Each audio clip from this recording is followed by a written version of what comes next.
আসসালামু আলাইকুম। অ্যাকচুয়ালি আরও আগেই লাইভে আসা উচিত ছিল। আমি জাস্ট এনসিপির গোপালগঞ্জ ভিজিটটা নিয়ে কথা বলতে চাই কিছু। আহ, কি করব, চাকরি তো করতে হবে, চাকরি না করলে বেতন হবে না, বেতন না হলে চলতে পারবো না এখানে আমেরিকায়। সো লাস্ট 3 দিন আমি খুব ব্যস্ত ছিলাম। প্রথম যে জিনিসটা বলবো যে আমি আজকে একটা actually voice of people anchor Munir ওনার সাথে ছিলাম ওখানে। এনসিপির একজন ছিল মোল্লা রহমতুল্লাহ, মোল্লা রহমতুল্লাহ।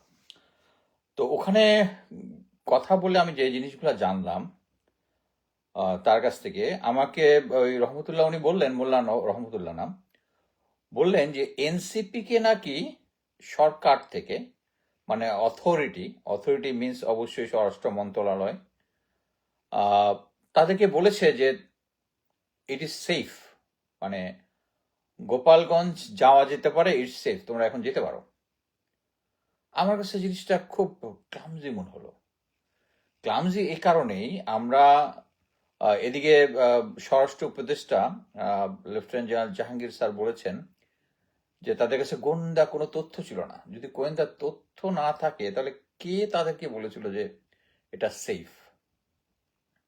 এটা একটা প্রশ্ন। আরেকটা প্রশ্ন হচ্ছে, মনে করেন যে কোনো গোয়েন্দা তথ্য নাই, ওকে, কোনো গোয়েন্দা তথ্য নাই, কিন্তু আমরা জানি গোপালগঞ্জ কি জিনিস, তাই না?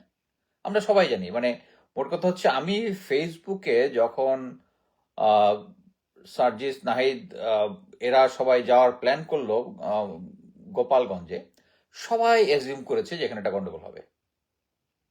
কেউ বলতে পারবেন, হাত তুলে বলতে পারবেন যে আমি চিন্তা করছি না এটা খুব শান্তিপূর্ণভাবে হবে? এটা শান্তিপূর্ণ হবে না, এটা সবাই জানতাম। সবাই যদি জানি, তাহলে সরকার জানতো না? সরকার কি চাইছে যে ওরা এখানে যাক, একটা গন্ডগোল লাগুক?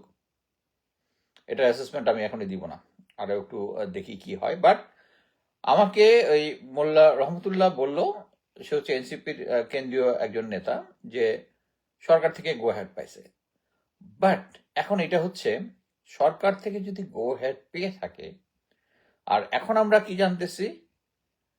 আমরা জানতেছি যে এই নিয়ে শেখ হাসিনা বিবৃতি দিয়েছে, এখানে মিছিল মিটিং করতে হবে, স্পেশাল একটা ফোর্স থাকতে হবে, যারা যদি কেউ কোনো কিছু করে ইয়া বের হয়ে যেতে যেন না পারে। মানে মোট কথা হচ্ছে উস্কানিটা হচ্ছে। পরবর্তীতে আমি শুনলাম, একজন পুলিশ অফিসারের লাইভে শুনলাম, এটা আবার ওয়ালে শেয়ার করা আছে, যে তাদেরকে যেন মানে কেন্দ্রীয় এনসিপি নেতাদেরকে হত্যা করার পরিকল্পনা করেছিল। সো শেখ হাসিনা যদি নিজে বিবৃতি দিয়ে থাকে, যেটা আমি কিছুক্ষণ আগে অ্যাকচুয়ালি শুনলাম, তার মানে লোকাল অ্যাডমিনিস্ট্রেশন, গোয়েন্দা সংস্থা কি, ডিজিএফআই আছে, এনএসআই আছে, পুলিশের এসবি আছে, এবং গোপালগঞ্জ ওখানের যে স্থানীয় প্রতিনিধি, আমি একটা জিনিস গ্যারান্টি দিয়ে বলতে পারি, ডিজিএফআই এর একটা শক্ত এলিমেন্ট আছে ইয়াতে, কি বলে, গোপালগঞ্জে। তাই যদি হয়, তাই যদি হয়, এখানে এনসিপির কতগুলো ভুল আছে। এনসিপির ভুলটা হচ্ছে, এত কিছুর পরেও তাদের তো একটা জ্ঞান থাকা উচিত, প্রজ্ঞা থাকা উচিত। যেটা আমি বারবার বলেছি, তারা পড়ালেখায় সুপার চ্যাম্পিয়ন হইতে পারে, তারা একজন জিনিয়াস হইতে পারে, কিন্তু প্রজ্ঞা এমন একটা জিনিস, এটা যদি আপনার না থাকে, you can't survive in politics, you can't survive in politics. যদিও আমার আমার পলিটিক্সের অভিজ্ঞতা নাই, বাট একজন সাধারণ জনগণ হিসাবে আমি যখন দেখতেছি আমার কথা লোকজন শুনে, তাহলে আমার যে মাইন্ড সেট আপ আছে, এটা বলতে তো আমার কোনো সমস্যা নাই। এবং যেটা অ্যাকচুয়ালি, আমি তো কোনো পলিটিক্যাল এজেন্ডা নিয়ে বলতেছি না, আমি বলতেছি হচ্ছে যেটা আমি বিশ্বাস করি সেটা নিয়ে। আমার কাছে এখন প্রশ্ন হচ্ছে, তাহলে সরকার কেন তাদেরকে বলছে যে ইট ইজ সেফ? সো পরবর্তীতে আমরা দেখলাম যে আশেপাশের ডিস্ট্রিক্টগুলো থেকে অনেক আগের থেকে এই ঘোষণাটা দেওয়ার পরেও, মানে আওয়ামী লীগের যে সন্ত্রাসী যারা আছে, তারা এখানে এসে জমা হয়েছিল এই ইয়াটার জন্য। এটা যদি আশেপাশের ডিস্ট্রিক্ট থেকে যদি নাও আসে, তবু আমরা সবাই ভালো মতো জানি যে যারা আওয়ামী লীগের দেশ থেকে পালিয়ে গেছে তো গেছে, আর যারা যাইতে পারে না, এগুলো সব তো এখানে এসে ঘাঁটি কাছে, এটা তো কমন নলেজ। এবং কি এর আগে ওরা আর্মির গাড়ি পোড়ায় দিছে, আর্মির উপরে হামলা করছে। সো আর্মির উপরে হামলা করছে ওই সময়, পরে এই তেজটা এখানে থাকবে না? অবশ্যই থাকবে। এবং এটা হচ্ছে শেখ হাসিনার আবার নিজের ঘাঁটি। এর মানেই না যে গোপালগঞ্জের সমস্ত লোকজন শেখ হাসিনার ইয়া। আমার গুড নাম্বার অফ ফ্রেন্ড আছে, মিলিটারি অফিসার আছে ফ্রম গোপালগঞ্জ। স্যারের নামটা নিব না, ঠিক আছে থাক। They don't like Sheikh Hasina. Sheikh Hasina, এটা তো ক্লিয়ার। সো এখন আমার কোশ্চেন হচ্ছে যে এরকম যদি হয়ে থাকে তাহলে কে তাদেরকে আশ্বাস দিল এখানে যাওয়ার জন্য? এটা কমন কোশ্চেন না? ওকে, এখন আসি হচ্ছে আরেকটা জিনিস, যে কোনো গোয়েন্দা তথ্য নাই, কোনো কিছু নাই। ভাই, আপনারা ভালো মতো জানেন যে আপনারা ওখানে যাবেন, ঠিক আছে, সব জায়গায় দিলেন হচ্ছে গণসংযোগ। আর গোপালগঞ্জেরটা কেন road to Gopalganj is something very threatening, মানে আমি বলবো যে এটা থ্রেটেনিং। হ্যাঁ, আপনারা বলতে পারেন যে শেখ হাসিনা এর আগে সার্জিস ঘোষণা দিয়েছিল যে মুজিববাদকে দমন করবে, আরো অনেক কিছু, যেটা দেখে মনে হয়। আর অন গ্রাউন্ডে আমি গ্রাউন্ডের ইনফরমেশন যেটা পেলাম যে শেখ হাসিনার লোকজন সবাইকে ভালোভাবে এই জনগণ যারা আছে প্লাস হচ্ছে সন্ত্রাসীদেরকে মোটিভেট করছে যে ওরা আসতেছে শেখ মুজিবের কবর ভাঙার জন্য। তারা কিন্তু এই প্ল্যানটা করে নাই, তারা নিজেরাও বলেছে তারা এই প্ল্যান করে নাই। আমি বললাম, ভাই তোমরা এই প্ল্যান করো নাই, কিন্তু তোমরা যে অ্যাটিচিউড মার্চ, অন্যান্য ডিস্ট্রিক্টের গুলো হচ্ছে গণসংযোগ আর এটা হচ্ছে মার্চ টু গোপালগঞ্জ, দেওয়ার দরকার কি ছিল? কোনো দরকার ছিল না। This is totally unnecessary, totally unnecessary. মানে মোট কথা হচ্ছে তারা গণসংযোগ করতেছে, তারা আরো দেয়ার আর লট অফ ডিস্ট্রিক্টস, এখানে অনেক ডিস্ট্রিক্ট আছে, সবগুলা ডিস্ট্রিক্ট করে টোরে করে করে, এবং সমস্ত ডিস্ট্রিক্ট হয়ে যাওয়ার পরে এট দ্য এন্ড হয়তোবা এই গোপালগঞ্জে আসা যেত, এবং গোপালগঞ্জে আসার সময় তখন ভালো মতো ইন্টেলিজেন্স জোগাড় করতে হবে যে ওই জায়গায় কি হইতেছে। এখন যদি সরকারের উপরে যদি নির্ভর করতে হয়, বর্তমান ডিজিএফআই এর উপরে যদি তুমি নির্ভর করো, ভাই তোমরা এনসিপির লোকজন, তোমাদের তো ঘোল খাওয়া হয়েছে। আমি বলবো ঘোল খাওয়ায় তোমাদেরকে এপিসির মধ্যে তুইলা এটা আবার ভিডিও করছে, দে এনশিওর যে ভিডিওটা লিক হয়েছে। It's planned way just to undermine NCP leaders. You are in the trap. যেভাবে এনসিপির লোকজন প্রথম ট্র্যাপড হয়েছিল যখন শেখ হাসিনা চলে গেছে, জেনারেল হামিদ আর ওয়াকারুজ্জামান তাদেরকে নিয়ে গেছে, তাদেরকে পার্ট অফ দ্য পাওয়ার। এখানে একটা এনসিপি একটা বড় ভুল হচ্ছে, তাদের অ্যাকচুয়ালি এই পাওয়ারের আসাটা উচিত হয় নাই, আসাটা উচিত হয় নাই। আমি আজকে ওই ভয়েস অফ দ্য পিপলে বলেছি যে সবকিছুর একটা ট্রেনিং থাকে। আমরা মিলিটারিতে যখন করছি, আমরা 2 বছর ট্রেনিং করছি, ট্রেনিং করার পরে লেফটেন্যান্ট ক্যাপ্টেন অবস্থায় তো ট্রেনিং এর উপরেই ছিলাম, এটার উপর ট্রেনিং, হেভি ওয়েপনের উপর ট্রেনিং, স্পেশাল ফোর্সের উপর ট্রেনিং, এটার উপর ট্রেনিং করতে করতে করতে ইভেন মেজর অবস্থায়, সিনিয়র অবস্থায় আছে অনেক lieutenant colonel, even brigadier general পর্যন্ত ট্রেনিং করে। ট্রেনিং এর কোনো শেষ নাই। আর ভাই তোমরা অবশ্যই এরকম একটা মানে এনসিপির যে, তখন তো আর এনসিপি ছিল না, এই বিপ্লবে যে তাদের অবদান, বুলেটের সামনে দাঁড়ানো, আমি অনেক লোকজন দেখেছি, আমি as a paratrooper jump conduct করেছি, নতুন জাম্পারকে ভয় পাইতে দেখছি। তারা তো, ওইটা তো মৃত্যু না, লাভ দিলে, প্লেন থেকে লাভ দিলেই তো মৃত্যু না, there is a chance to survive, এবং if you are well train. But তারা মৃত্যু, বুলেট তো এটা তো আর কারো কথা শুনবে না।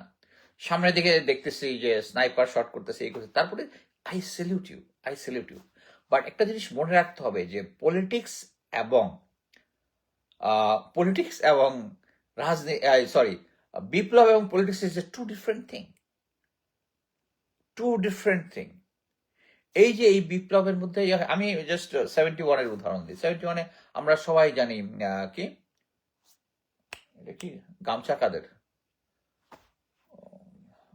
পুরো নামটাই তো ইয়ে আসতেছে না, গামছা কাদের, এনিওয়ে গামছা কাদের সবাই বুঝে যাচ্ছে, সেই হচ্ছে কাদের সিদ্দিকী। সে বিশাল মুক্তিযোদ্ধা ছিল, কোনো ডাউট নাই। তার আন্ডারে অনেক লোকজন ছিল। তারপরে যদিও যুদ্ধের পরে সে কিছু ওয়ার ক্রাইম করেছে, কিন্তু ওকে, ঠিক আছে, ওই সময়ে সবাই দেশের জন্য যুদ্ধ করেছে, তাই না? আচ্ছা, যুদ্ধের পরে সে কি করছে? যুদ্ধের পরে 75-এর পরে সে একটা 1,000-5 লোক নিয়ে সে ইন্ডিয়াতে চলে গেছে। ইন্ডিয়া তাদেরকে আর্মস দিছে, তারা বাংলাদেশের বর্ডারকে টেরোরাইজ করছে। সেই দলটাকে নিউট্রালাইজ করছে মেজর মঈন স্যার, এখন কানাডাতে আছে, ক্যালগেরিতে থাকে। আমি লাস্ট যখন ইয়াতে গেছি স্যারের সাথে কথা বলতে, স্যারের সাথে আমি ডিটেলস শুনছি কিভাবে। বাট এই কাদের সিদ্ধি কিন্তু দেশের বিরুদ্ধে ইয়া ধরছে, এবং করার পরে সে কি করছে, সে কি সৎ লোক?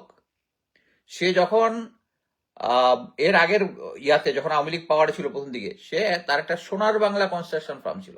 এই সোনার বাংলা কনস্ট্রাকশন ফার্ম দিয়া সে সব জায়গায় খালি ব্রিজ বানাইছে, কোথাও রাস্তা নাই, বা বিলের মাঝখানে দেখবে একটা ব্রিজ, এবং ওইটা দিয়ে সে টাকা খাই দিছে। সো সে মুক্তিযোদ্ধা, তার সাহসের কোনো অভাব নাই।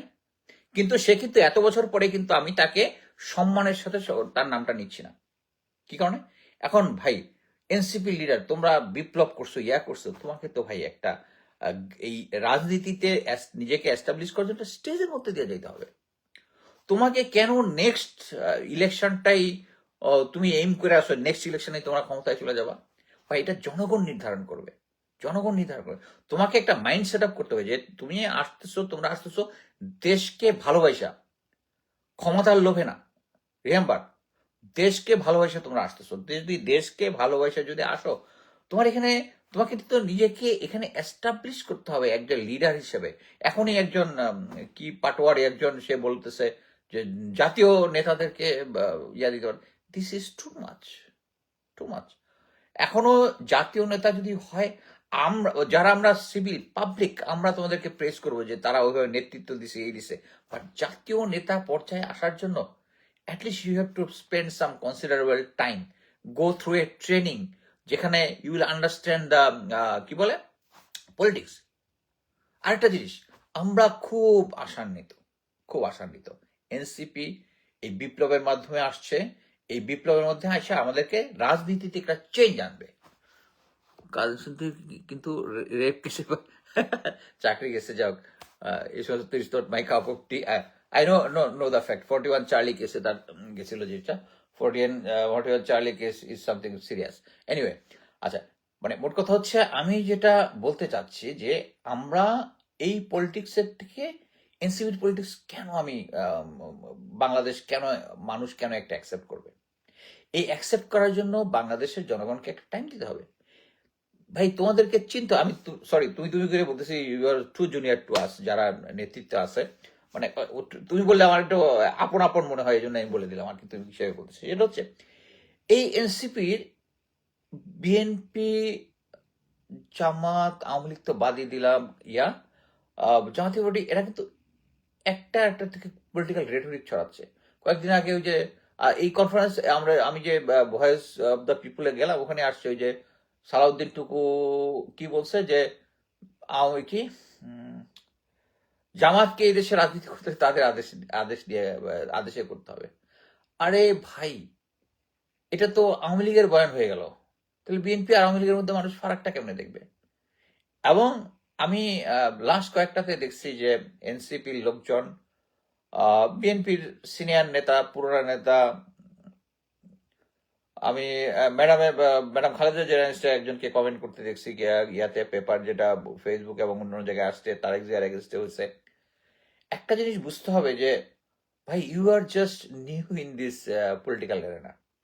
বাংলাদেশের লোক তো চেঞ্জ চায়, বাংলাদেশ চায় যে এই যে পলিটিক্যাল রেটরিক, আমাদেরকে একটা জিনিস বুঝতে হবে যে পলিটিক্সে এই যে সালাউদ্দিন টুকু যেটা বলছে না, এখানে বাংলাদেশে জামাতকে করতে হলে আমাদের কথা বলতে হবে, এটাতে তালি দিচ্ছে কারা? 2 to 3% মানুষ যারা বিএনপি করে, অনলি 2 to 3। পাবলিক কিন্তু দেয় নাই। পাবলিক শেষ পর্যন্ত হয়তো বিএনপিকেই ভোট দিবে, দিবে, কিন্তু তারা এইটুক অ্যাটলিস্ট জানে যে they are the same old wine in the new bottle. But আমি তাহলে চেঞ্জ কি আনলাম এই এনসিপি কেন চেঞ্জ? আমি তাদেরকে একটা জিনিস বলবো যে এই পলিটিক্যাল রেটরিক একটা মানে ব্রেড এন্ড বাটার হয়ে গেছে আমাদের রাজনীতিতে। Please, you don't join in political rhetoric, you don't. কেউ যদি বলে যে ওকে, সার্জিস আলম এই কথা বলছে, বাট আমি এটা বলি যে বলে দিল যে পাটোয়ারি বলেছে যে জাতীয় নেতাদের নিরাপত্তা দিতে পারে না। এটা নিয়ে যদি মনে করলাম যে বিএনপির একজন অনেক একটা একটা কমেন্ট করলো যে পাটোয়ারির এগেনস্টে, পাটোয়ারিকে যদি এখন সাংবাদিক জিজ্ঞেস করে, সে বলবে আচ্ছা, উনি তো অনেক সিনিয়র সাংবাদিক, উনি নিশ্চয়ই তার অভিজ্ঞতাটাকে ভালোই বলেছেন, আমরা ইনশাল্লাহ এই ওনার যে অ্যাডভাইসটা আমরা মানার চেষ্টা করব। এখন আমি যদি এনসিপি হয়ে যদি বিএনপির একজন সিনিয়র নেতার একটা অ্যাডভাইস মানে যেটা ছিল পলিটিক্যাল রেটরিক, আমি যদি এটা বলি আমি অ্যাকসেপ্ট করতেছি এটা, then I am being accepted to the public more.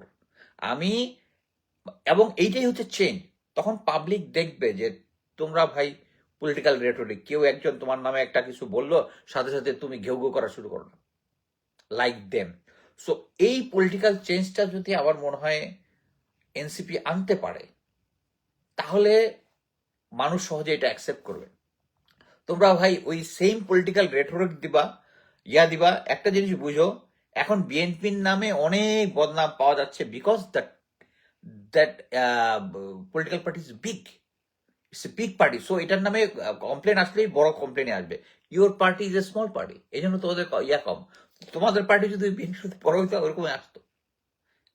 But এটাকে তোমাদেরকে এটা চেঞ্জ আনার জন্য প্লিজ এনসিপি এই পলিটিক্যাল রেটরিক ত্যাগ করো রে ভাই, তোরা ত্যাগ করো।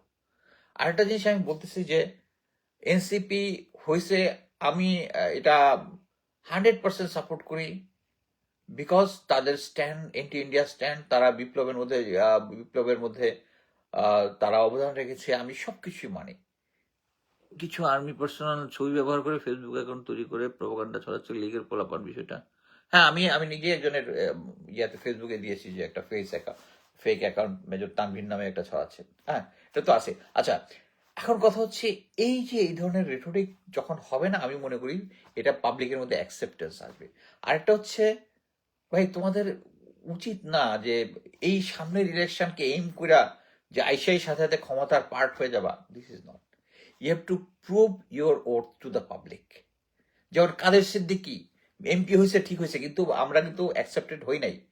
তাকে এখনো জিততে হইলে ভোট রিগিং করে জিততে হয়। কাদের সিদ্দিকী একজন মুক্তিযোদ্ধা, এলাকার গণ্যমান্য লোক, তারপর তাকে জিততে হয় রিগিং করে। এখন তুমি যদি ওই পলিটিক্যাল রেটরিকটা চালু রাখো, তোমাকে ওই রিগিং করে জিততে হবে। তুমি কি চাও রিগিং করে, নাকি চাও যে ফিউচারে একটা বাংলাদেশ আসুক, যে বাংলাদেশটা কি হবে, একটা শান্তিপূর্ণ ভোট হবে, জনগণ ভোটের অধিকার দিবে, তারপর তুমি জনগণের সেবা করতে আসবা, পাওয়ারে যাবা না, তুমি জনগণের সেবা করতে আসবা।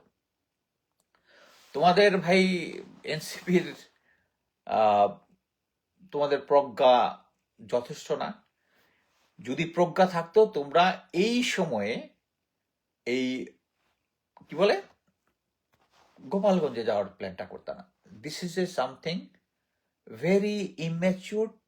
এবং এর আগে অনেক তথ্য আমরা জানি, সেনাবাহিনীকে তারা সেনাবাহিনীর গাড়িকে হামলা করছে, সেনাবাহিনীকে হামলা করছে, হোয়াট নট।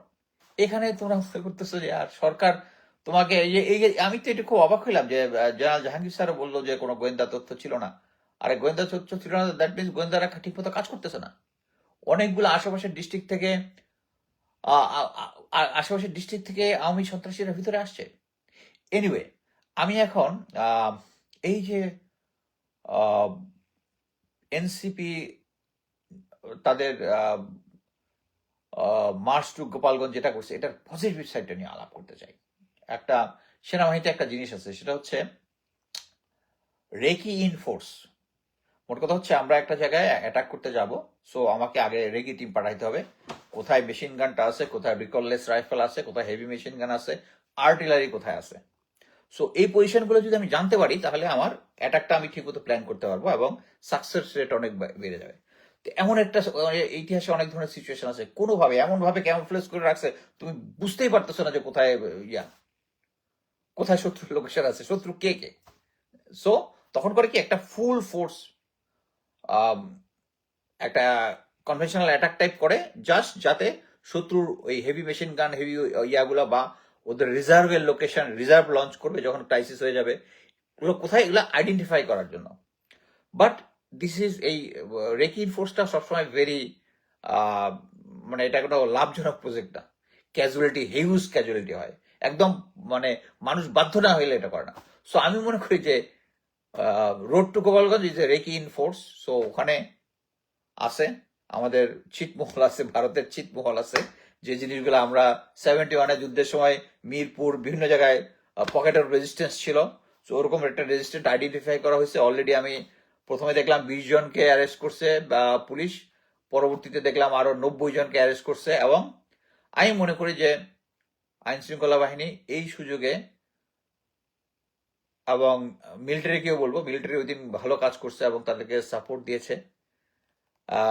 আশা করব যে ওখানে যারা আছে, এটা একটা দেশ, আমি একটা দেশের মানুষ, আমি যদি একটা রাজনৈতিক দল নিয়ে এনসিপি কেন ওখানে যাইতে পারবে না? এটা তার পলিটিক্যাল রাইট। এটা তো শেখ হাসিনা বিদেশ থেকে কন্ট্রোল করতে পারবে না, এটা তো মেনে নেওয়া যায় না। সো এখন এটা যেহেতু হয়ে গেছে, রিইনফোর্স হয়ে গেছে, যেটা আমি মনে করি না যেটা লাভজনক হয়েছে। এবং আমি খুব দুঃখের সাথে বলবো যে এই যে 4 জন লোক মারা গেছে, হ্যাঁ সন্ত্রাসী, এরা সন্ত্রাসী ছিল, মারা গেছে। কিন্তু দেখেন এদের যে সন্ত্রাসী, এই যে 4 জন সন্ত্রাসী, হ্যাঁ সন্ত্রাসী, তাদেরকে কিভাবে মোটিভেট করছে?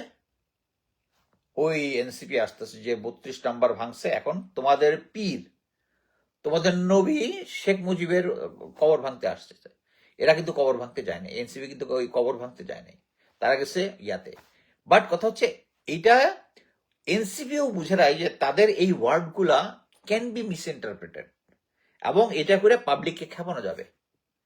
এবং এর আগে সাজিশ বলছে যে মুজিববাদের কবর রচনা করা হবে। এই সবগুলা মিলে এই জিনিসগুলা, এইটাই হচ্ছে প্রজ্ঞা। NCP people, you are lack in that.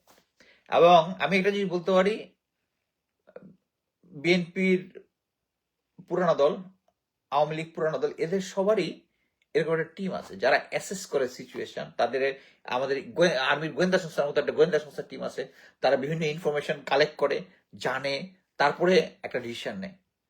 আর তোমরা কি করলা? তোমরা মনে করলা যে তোমরা কিংস পার্টি। ভাই তোমাদের বন্ধু কিন্তু কিংস পার্টি, রাজা যারা বসে আছে তারা কিন্তু তোমার ফ্রেন্ড না। তোমার এটা বোঝার কথা। তোমার যদি বইলা থাকে যে তুমি ওখানে এটা সেফ, তোমার গেলে ওখানে সেফ, আর তুমি যদি ওখানে যায় থাকো, তুমি তো ফাঁদে পা দিছো ভাই, ফাঁদে পা দিছো।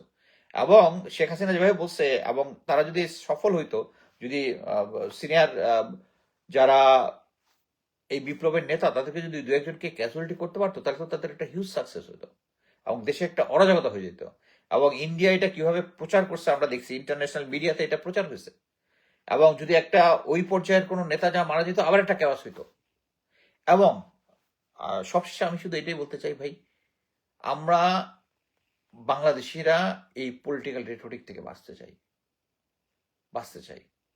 ভাই আওয়ামী লীগ চলে গেছে, এক পার্টি চলে গেছে, তোমরা দয়া করে প্রেসিডেন্ট জিয়াকে আক্রমণ করো না, ম্যাডাম খালেদা জিয়াকে আক্রমণ করো না, তারেক জিয়াকে আক্রমণ করো না। অন্যান্য যারা সিনিয়র আছে তারা যদি রেটরিক কিছু করে, ইউ বি হাম্বল। আমি এটা বললাম, finally you will be winner. You must be humble. একটা জিনিস বুঝতে হবে যে রাজনীতিতে ইউ আর জাস্ট, আমি military point of view, you are just মানে না, সেকেন্ড লেফটেন্যান্টও বলবো না। আমরা যে বিএমএ ক্যাডেট ছিলাম, তুমি cadet, just you are learning 2 বছর ক্যাডেট, তারপরে সেকেন্ড লেফটেন্যান্ট হবা। বাট তোমরা চাচ্ছ একবারে জেনারেল হয়ে যেতে। ভাই একবারে জেনারেল হইয়া পারবা না, একবারে জেনারেল হয়ে পারবা না। টিকতে পারবা ওই কাদের সিদ্দিকের মতো হবা, যাকে রিগিং করে ভোটে জিততে হয়, তখন রিগিং করে জিততে হবে। আমি তোমাকে একটা জিনিস বলি, you be humble, you don't spray rhetoric. পাবলিকের কাছে তোমাদের একটা অ্যাকসেপ্টেন্স আসবে। এবং আমি মানে আমরা যারা তোমাদের ওয়েল উইশার, আমি বলবো ওয়েল উইশার, তারা আমরা বলতে পারবো যে আচ্ছা, তখন নিশ্চয়ই আমি ধরে নিব যে পাটোয়ারি জাতীয় নেতা। ভাই তোমরা নিজেদেরকে জাতীয় নেতা বলবা না, বাইরের থেকে আমরা তোমাদের বলতে পারি যখন তোমরা এটা অ্যাচিভ করবা। বা নিজেই যদি নিজের ঢোল পিটাও তাহলে হবে না। তোমরা এখানে বলে তুমি জাতীয় নেতা হয়ে গেছো, ইটস নট। তোমরা জাতীয় নেতা হওয়ার জন্য তুমি যদি নিজে দাবি করো, হবে না। এই যে কি বলে, বঙ্গবীর কাদের সিদ্দিকী নিজের নাম দিয়ে দিছে, অথচ আমরা কিন্তু জেনারেল ওসমানীকে দেশ কিন্তু দিচ্ছে যে বঙ্গবীর জেনারেল ওসমানী, বা সে নিজে নিয়ে নিছে। নিজে বললে হবে না। সেই কাদের সিদ্দিকী হচ্ছে দেশের শত্রু। সে ইন্ডিয়াতে গিয়ে ইন্ডিয়ার অস্ত্র দিয়ে আমাদের বর্ডারকে টার্মোইল করে রাখছিল। It's in the history, check back. এবং আমি ফার্স্ট হ্যান্ড ওই মেজর মইনুল স্যার আছে কানাডাতে, তার স্যারের সাথে আমি বসে এটা নিয়ে কথা বলছি। উনি গিয়া ওই কাদের সিদ্দিকের মানে বাকি সবগুলো অ্যারেস্ট করে নিয়ে আসছে ওনার কোম্পানি দিয়ে।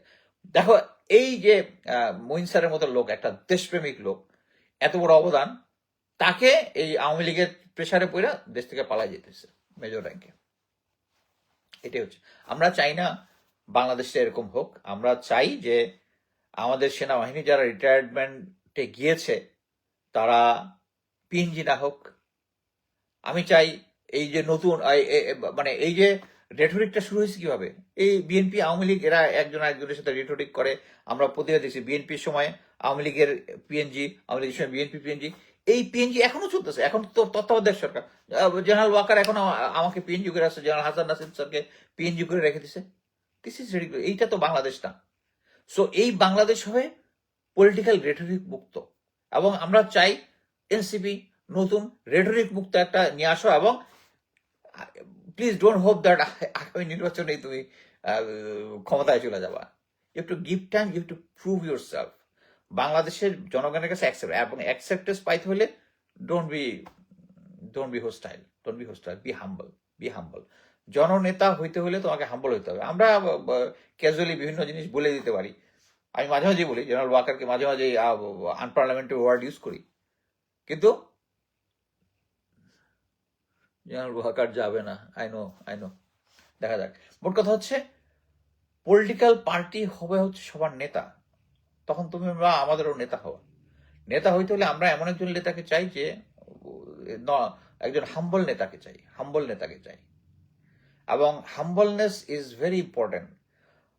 যখনই একজন সিনিয়র বিএনপির লোক বা জাতীয় পার্টির লোক বা জামাতের লোক তোমাকে হিস্ট্রি কিন্তু, ভাই ইউ বি হাম্বল, বলবা যে উনি সিনিয়র লোক, উনি হয়তো বা ঠিকই বলেছেন, আমরা ইনশাল্লাহ এই ব্যাপারে ইমপ্রুভ করার চেষ্টা করব, ফিনিশ। আর বিএনপির ব্যাপারে আমার একটু কথা আছে। প্লিজ আপনারা সবচেয়ে সিনিয়র মোস্ট দল, এখন সবচেয়ে বড় দল, এই কি পাপিয়াই বোধহয় কি একটা বলেছে কি, আমাদের প্রবাসীদের নাকি ভোট দেওয়ার দরকার নাই। দয়া করে আপনাদের মুখটা একটু লাগান। আমি মনে করি বিএনপি এখন যে ব্যাকফুটে আছে, এই যে জামাতের সাথে টাগের ওয়ার করতেছে, সালাউদ্দিন টুকু বলে দিছে যে সে নাকি এবার সেন্ট্রাল প্রচার সম্পাদক। আর প্রচার সম্পাদক তার সেন্স অফ, মানে কি বলে এটার, কি বলে, common sense, simple common sense নাই। সে প্রচার সম্পাদক, সে বলতেছে যে এই ইয়াতে মানে বাংলাদেশে রাজনীতি করতে হলে জামাতকে তাদের পারমিশন নিতে হবে। শেখ হাসিনার প্রতিধ্বনি। বিএনপিকে বলবো, আপনাদের এই পাতি নেতাগুলোকে একজন সিনিয়র মোস্টকে বলেন কিছু বলতে হলে, সে বলবে, বাকিরা জিপ করেন। তাহলে এই বিভিন্ন সময় যে বিভিন্ন মিটফোর্ডের ঘটনা থেকে শুরু করে আরো কত কিছু হয়েছে, যেটার জন্য বিএনপি সাফারার, এটা অর্ধেক সাফারার হচ্ছে ওগুলোর জন্য, আর বাকি অর্ধেক হচ্ছে আপনাদের কিছু নালায়েক সিনিয়র লোকজন আছে, ভারতপন্থী লোকজন আছে, তারা এসে উল্টাপাল্টা কথা বলে। এই কারণে অ্যাকচুয়ালি আমার যা বলার ছিল শেষ। কারো যদি কোনো প্রশ্ন থাকে আমি একটু দেখি। গোপালগঞ্জ বাংলাদেশ থেকে বিচ্ছিন্ন কোনো দ্বীপ যেখানে যাওয়াটা সমাধান না ভাই? হ্যাঁ, না, অফকোর্স। এই যে এটাই তো বললাম যে রেকি ইন ফোর্স হয়ে গেছে। এখন আমি আশা করি যে আইনশৃঙ্খলা বাহিনী এটার বিরুদ্ধে ব্যবস্থা নিবে। Thank you very much. আল্লাহ হাফেজ।